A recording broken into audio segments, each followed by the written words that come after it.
ఇవన్నీ చూసి తెలుగుదేశం పార్టీకి దమ్ము లేదు, వృద్ధతరం అది. కొత్త తరం పార్టీకి ఇచ్చిన ఎందుకు ఎగిరిపోవాలి తెలుగుదేశం ఇక్కడి నుంచి మీరు బలంగా అనుకుంటే. అలాగే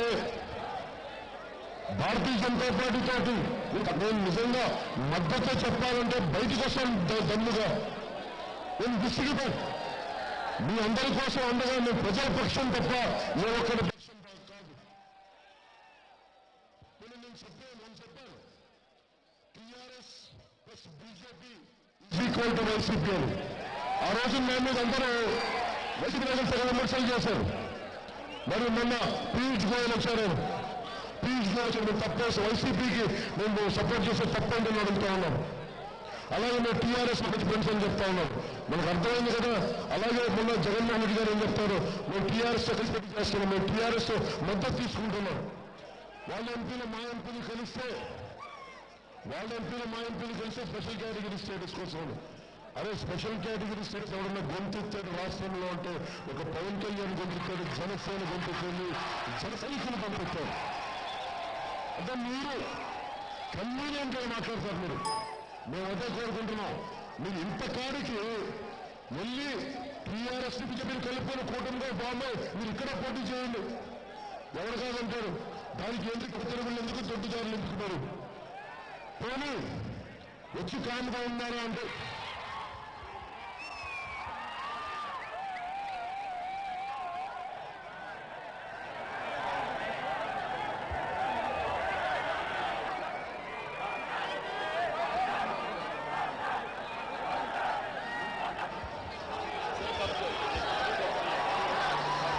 అలాగే జగన్మోహన్ రెడ్డి గారి సమస్య ఏంటంటే తెలుగుదేశం పార్టీకి ఏంటి పడిపోతాను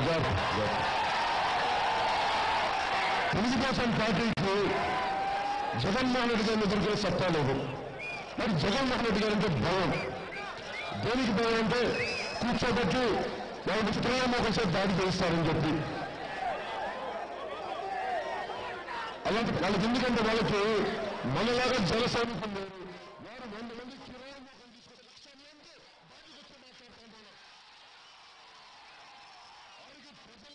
భయం లేదు వాళ్ళకి.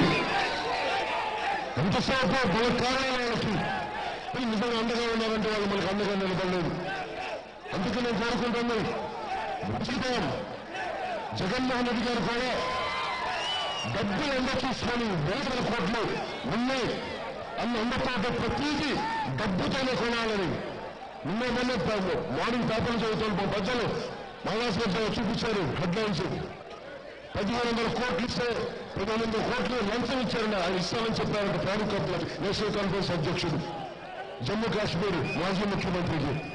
మీరు కాంగ్రెస్ అయితే నేను మీకు 1,500 కోట్ల రూపాయలు ఇస్తే లంచం ఇస్తారని ఆయనే స్వయాన అల్లా సాక్షి చెప్పారని చెప్పి ఆయనే మాట్లాడుతున్నారు.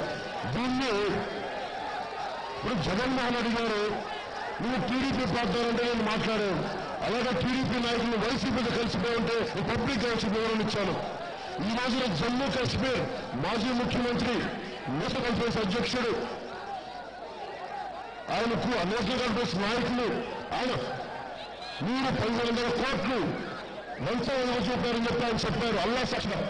మరి మీరు ఏ దేవుడి సాక్షిగా మీరు అది నేను చెప్పలేదు, పొద్దున చెప్పగలరా, మీకు ప్రజలకు చెప్పగలరా? చెప్పండి, అది గౌరవం ఇవ్వండి. అలా మనుషులంటే ఒక నోట్ల కట్టకూడ కొడితే మీరు మారిపోతారు. కొనేసే అంతర్భావం అహంభావం ఎక్కడి నుంచి వచ్చింది మీకు? మనుషులు డబ్బులతో కొనగలనుకుంటున్నారా మీరు?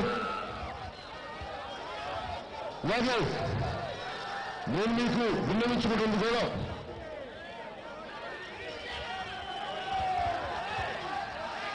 భారతీయ జనతా పార్టీ ఏ రోజున కూడా నన్ను అంటే రాజకీయం అంటే ఒకటి జగన్మోహన్ రెడ్డి గారు ఇంట్లో ఉండాలి, లేదంటే చంద్రబాబు గారు ఇంట్లో ఉండాలి.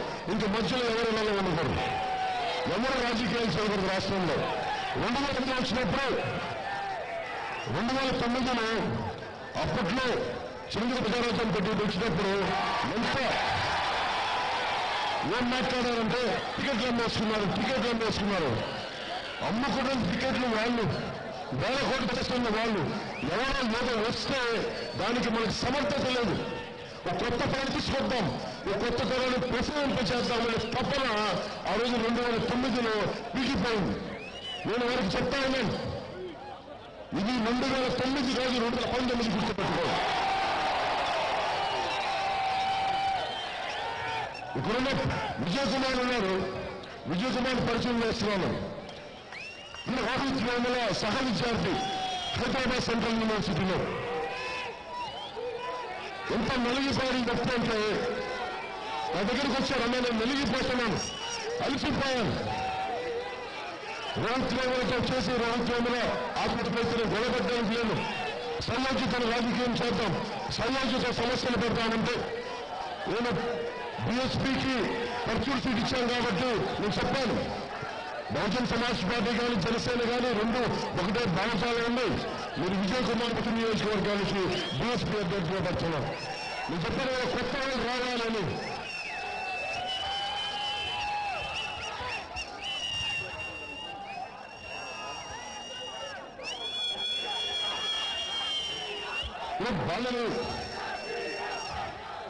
బాల్యం శ్రీనివాసరెడ్డి గారు ఉన్నారు.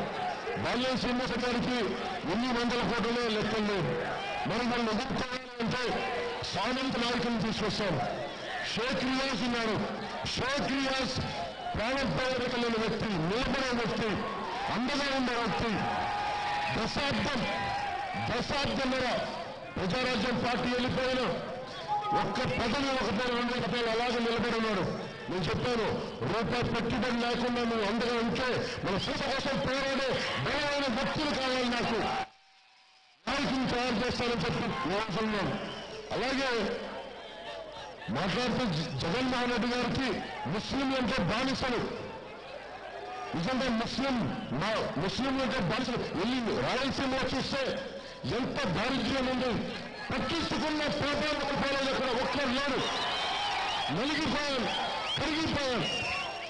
మీరు మాట్లాడితే ముస్లింలు మోటార్ చూసి వదిలేయడం తప్ప పోనీ ముస్లిం నవ యువకుడు సిరాజ్ ఆయన ఏదో మంచి వ్యక్తి, వ్యవస్థ రావాలి, రాజకీయాలతో మతాలకు సంబంధం ఉండకూడదు, నిజం వాళ్ళు మంచి మాటలు చెప్పి రాజమండ్రి సభలో మాట్లాడితే ఆయన బయటకు దగ్గర బెదిరిస్తామన్నారు. జగన్మోహన్ రెడ్డి గారికి వైసీపీ నాయకులకి ముందు వినపడ్డం చెప్తున్నాను, మీ ముస్లిం జోలికి వస్తే మీరు బెదిరింపులు మానుకోండి, మరి దౌర్జన్యాలు బేటలు మానుకోండి. నేను చూడటానికి మామూలుగా కనిపిస్తాను, రోడ్డు మీదకి వస్తాను, మీకంటే చాలా బలంగా మాట్లాడగలను, గుర్తుపెట్టుకోండి. ముస్లింలను మేము అడ్డంగా వాడుకోండి.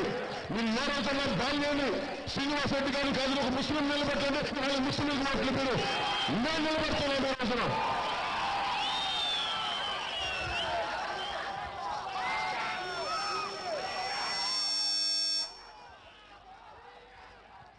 అలాగే మా ఆడపడుచులకి మా అమ్మ గోపాల్ నగరం ఇంట్లో ఉన్నప్పుడు నేను చెప్తున్నాను, గోపాల్ నగరంలో మా అమ్మ ఇంటి నీళ్లు కోసం ఇంటి కొంచెం ఆవుల దూరంలో పొలానికి పోయి నీళ్లు తెచ్చుకోవడానికి అస్తకష్టాలు పడేది. నేను చిన్నవాడిని చూస్తూ ఉండేవాడిని. నేను ఈరోజు మొదట వెళ్ళినా, గిద్దలూరు వెళ్ళినా నాకు పత్రికలు కూడా చెప్తా ఉన్నారు, అంటే నేను డ్యూటీ కోసం యుద్ధాలు జరుగుతున్నాయి, ఇంకా కొట్టుకుంటున్నారు. నాకు నిజంగా బాధ కలిగించచ్చు. మాగంటి శ్రీనివాసరెడ్డి గారు అంటే అదే మీరు ఇవ్వాల్సింది హైదరాబాద్ ప్రాజెక్టు ఇరిగేషన్ ప్రాజెక్టు తెప్పించండి, ఎంతసేపు మీ వ్యాపారాలు మీ సంబంధాలు తప్ప ఒక వెలిగొండ ప్రాజెక్టు పూర్తి చేయలేకపోతే ఇంతమంది పెద్దలు ఉన్నారు, ఇంతమంది నాయకులు ఉన్నారు. ఒక వెలిగొండ ప్రాజెక్టు పహార్తీ మీ రాష్ట్రాన్ని ముందలు తీసుకురాలేకపోయే ప్రకాశం జిల్లాకు. నేను ఒకటే కోరుకుంటాను, వచ్చిన 6 నెలల్లో నేను తాగునీటి అవసరాలు నేను తీర్చేస్తాను, మీకు బలగొస్తాను. మీకు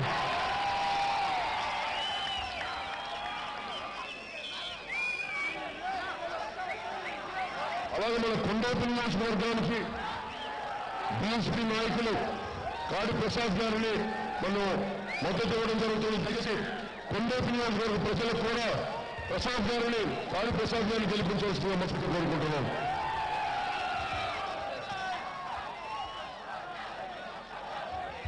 సంతమ్మ గల్లపాడు నుంచి జోల అంజయ్య గారిని ఈ రోజున సిపిఎం పార్టీ నాకు ఎందుకు